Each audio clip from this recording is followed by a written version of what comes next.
Good morning from chilly Meekatharra. We've made it here. We stayed overnight. Staying here at Meekatharra Airport, and the airport manager was really lovely. He and his wife let us stay in his backyard.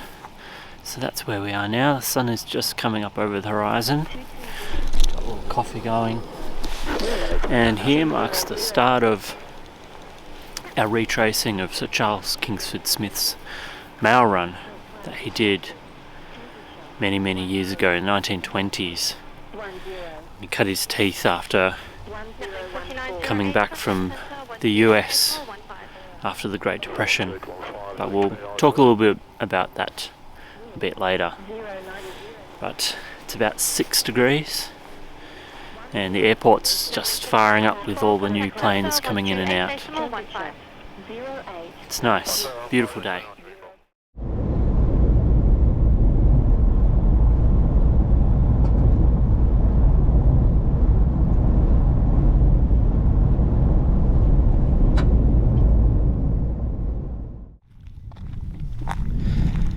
This is the kind of countryside that Kingsford Smith would have been flying over.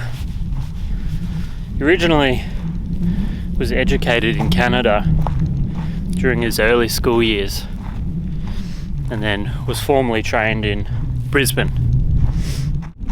But World War I came along and he went off to fight, originally becoming a motorbike messenger, passing messages between military high rankers in the AIF. After the war, he came back to Australia, was doing a bit of flying around here, but then discovered that aviation being such a new and innovative new technology, he went to America and become a barnstormer, or effectively an aerial circus, performing in towns throughout rural America. Then the Great Depression came along and he needed to earn a crust. So he came back here to Australia to do mail runs. That's where we find ourselves here, doing the mail run between Carnarvon, Meekatharra, Gascoyne Junction. Hard countryside, hard country to navigate.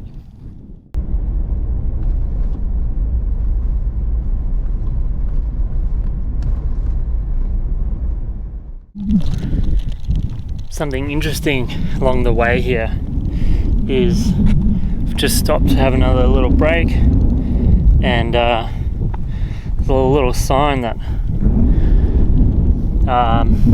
is explaining how Aboriginal communities out here would find water, particularly in the summer, and so they've found these little rock holes, and the locals here would engrave little circles with a dot in the middle to signify that there's water. So presumably you go into that little crack in the ground there and find some water, but then if you come here, there's already water down there. Really interesting. So they were able to find water almost anywhere, even in the height of summer, when you're going so long in between rainfalls. They would find it in these rocks here, and you could get fresh water. Really interesting. Really knew the land, the local Aboriginal people.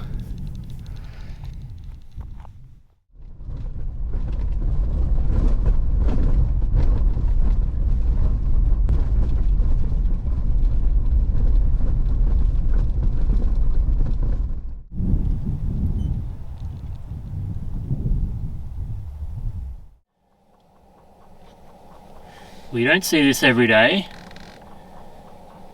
Wedge-tail eagles just eating some roadkill there. They are massive birds. Incredible.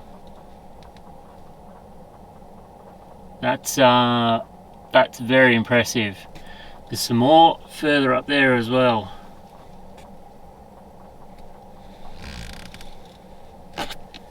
Very, very huge birds. Holy moly. And the talons on this fella here, wouldn't want to mess around with them. A few of them up the road are fighting with each other. Wow. Amazing. Here we have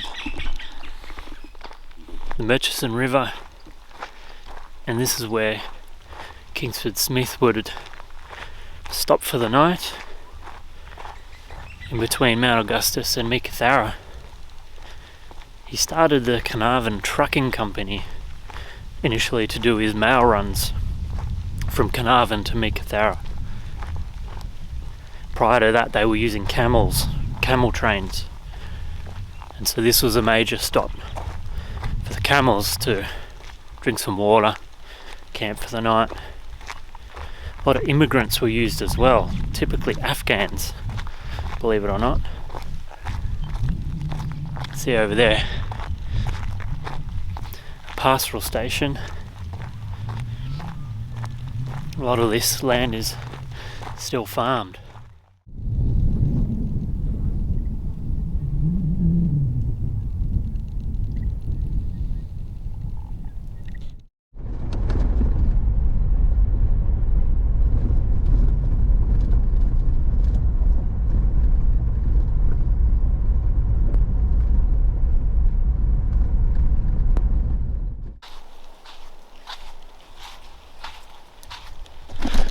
Arriving at the base of Mt Augustus, and Mt Augustus is the biggest rock in the world. It's not Ayers Rock or Uluru as it should be called. It's here, it's Mt Augustus, and I mean it's physically massive above the ground, but geologists reckon below the ground it's even bigger. And it's one big rock, which, I mean, I'm not a geological expert, but I don't know how that differs from mountains and whatnot, but it's pretty big. And there's a lovely sort of row of gums just at the base. I guess there's a lot of water that collects at the bottom of the rock, which is great for flora and fauna. But we're going to spend we'll spend 2 days here. We might climb up to the summit of the rock tomorrow if it doesn't get too hot. And this probably marks about a third of the way through the trip. And I suppose it's been quite easy, to be honest, and quite lovely. It's a nice drive. It's not too harsh on the car. The roads have been pretty good condition. Good chance just to see the country out here. It's quite lovely. Definitely not all that many people out here as well, which is really good to see. I can hear something rustling over there. Bunch of birds. Seen a lot of wildlife recently. There's eagles before, lots of kangaroos, lots and lots of bird life, which is really good to see. And it's very green despite being in the middle of the desert, or the middle of the outback. But yeah, as I mentioned before, about a third of the way through, and our next major stop will be Gascoyne Junction, and then we're into the Kennedy Ranges National Park. But it's quite stunning through here. I would recommend coming out here. It's quite lovely.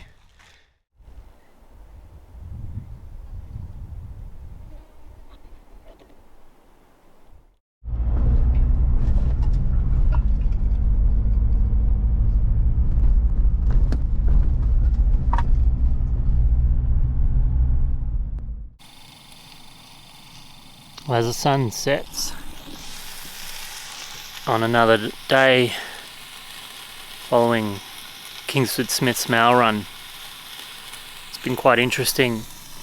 I suppose one thing that's really hit me is the vastness of this place. It's just enormous. It's huge.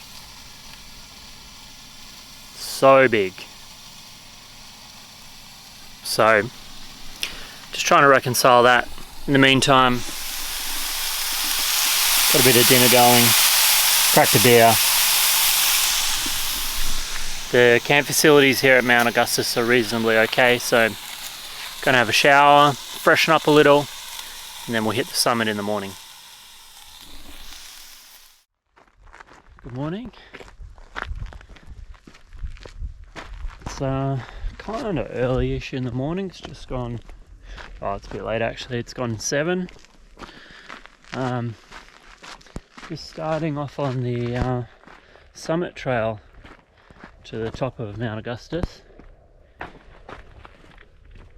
The trail markers say it takes between 5 to 8 hours, so we'll see how that goes. Luckily the trail is it's in like the shadow of the sun, so if you do it in the morning, hopefully you get a good few hours being in the shade before you get really smashed by the sun. It's really lovely.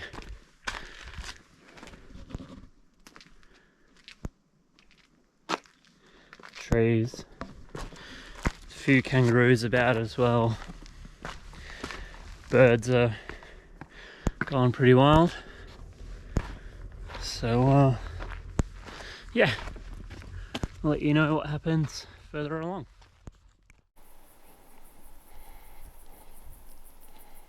Wow, this stunning gorge.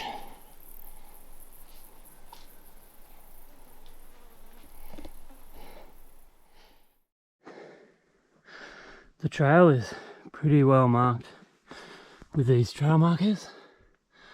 There's a few more up there. So getting lost is probably pretty difficult. I would say it's pretty easy to stay on track, but it's very vertical. You probably need to be fairly fit. It's going to be a tough slog for those of us that wish they were fitter, but that's okay. We've just gone past 1.5k, so 3 and a bit to go to the top, but from here on in it's pretty well vertical, so make sure you're fit enough to do this trail.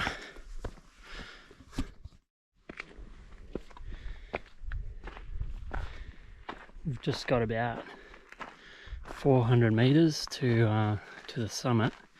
There's another couple up there, so I'm just gonna hang back a little bit and let them enjoy it.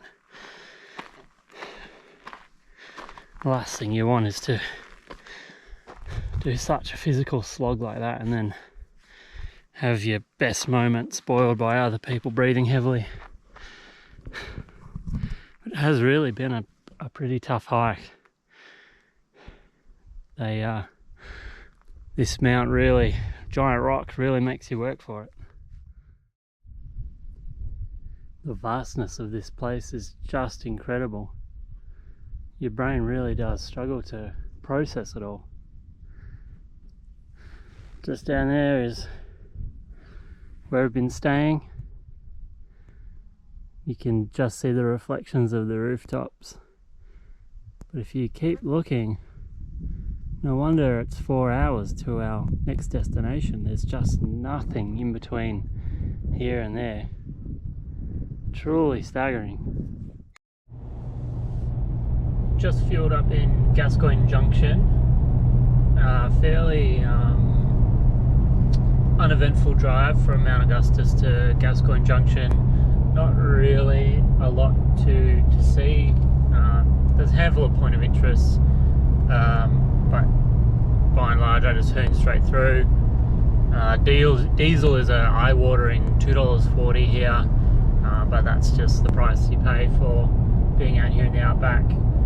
I'm going to go straight out to Kennedy Range National Park to commence the loop track. Very excited about that. Something I've been wanting to do for a long time. So should be 20-30 minute drive out that way. We're going to find a camp spot because it's starting to get a little late in the day, and then we'll start the loop track in the morning.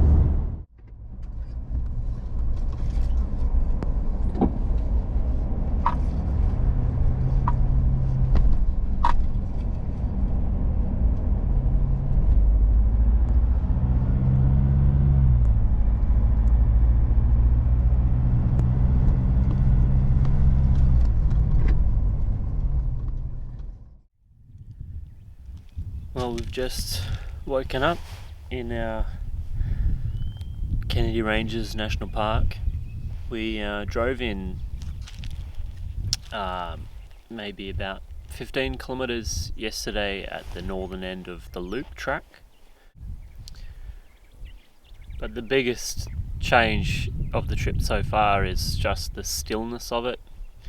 Apart from those cars yesterday, I haven't seen another human being, and it's been very, very still.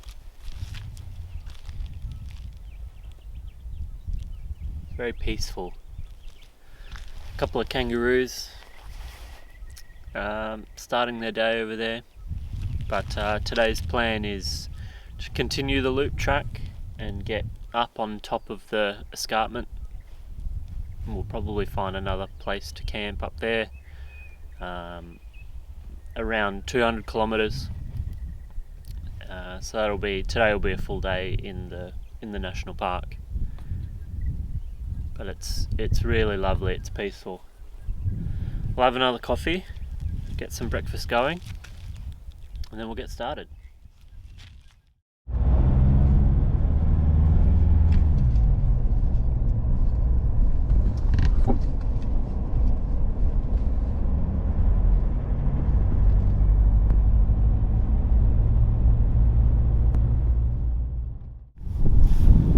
Another quick update. Making really good progress. Just stopped to have a bit of lunch, and another couple came through, and speaking to them, they were really lovely. They're saying there's no one else on the track behind them or in front of me, so looks like we're by ourselves. That weather system is really rolling in. There's definitely rain coming for us, so I think things are going to get a little interesting. But either way, we're miles from anywhere, so we're just going to have to sort of deal with it. But yeah, we'll keep going.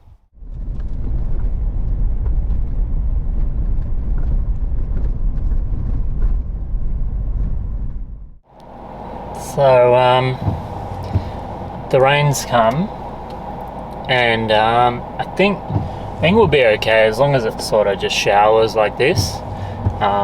It'll be fine.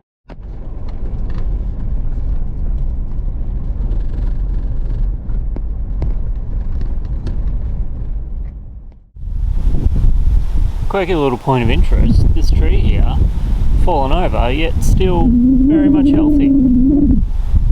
Really cool. And it's starting to get quite wet. Still sort of not wet enough to be concerning, but yeah, it looks like it's kind of set in for a few more hours, so we'll see what happens.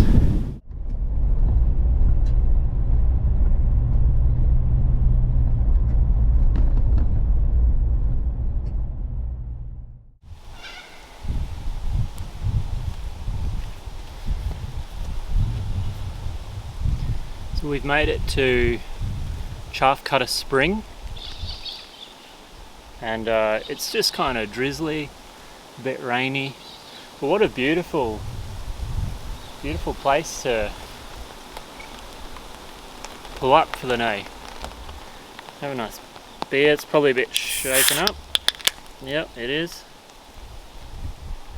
It's probably going to taste a bit like avocado too. The avocado didn't really like the 8 hours of bumpy four-wheel driving. But another excellent camping spot. Highly recommend it. And hopefully this rain blows over and then we get a good night's sleep. Tomorrow morning on to Gascoyne Junction to refuel. Have a good night.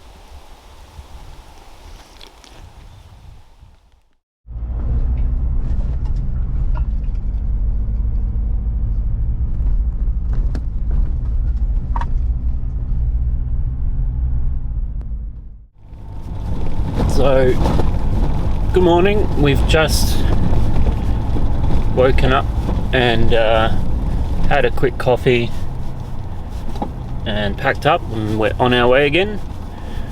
So we stayed at Chaff Cutters Spring last night, which was a really nice campground. Unfortunately, despite being an absolutely beautiful campground, and being quite large, that can accommodate lots and lots of people. A big group of about 7 cars came through and decided to camp pretty much right on top of me, and they were kind of just loud and obnoxious and playing music and being a bit full on. And I suppose that's fine in a way. Camping means different things to different people. To me, camping is about a bit of escapism, a bit of peace and tranquility and getting away from it all. And for others, you know, it's about also that escapism, but also that inhibition, being able to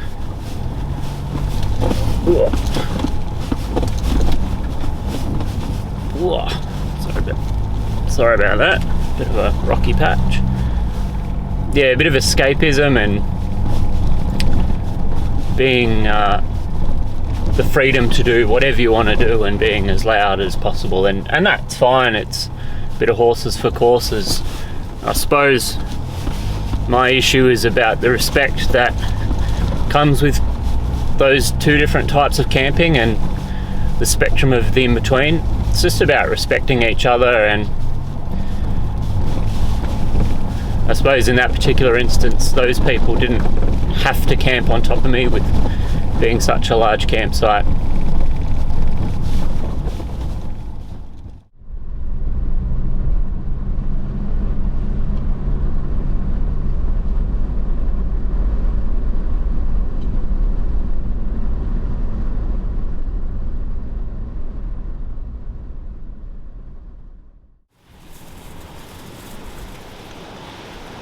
This morning marks the end of our journey. We're here at Steep Point, Western Australia's most western point. And it would have been as far west as Sir Charles Kingsford Smith went while he was doing his mail runs. He went on to fly from here to London. As we mentioned before, he was the first to do the Trans-Tasman crossing and make the Pacific crossing to the US. He was actually trying to achieve the fastest Australia to London flight, and he went down over the Andaman Ocean somewhere, or Andaman Sea, never to be found, vanished without a trace. Local fishermen ended up finding parts of his wrecked plane, but never recovered a body.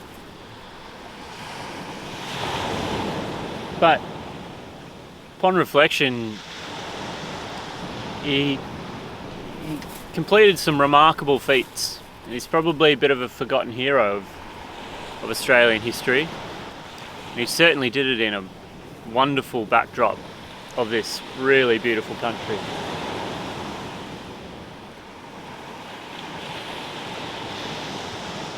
I hope you've enjoyed the journey and learnt something a little bit about Sir Charles Kingsford Smith. I've really loved doing this trip. Highly recommend you do it too. It's definitely doable. I've done it solo. definitely something you should come and check out.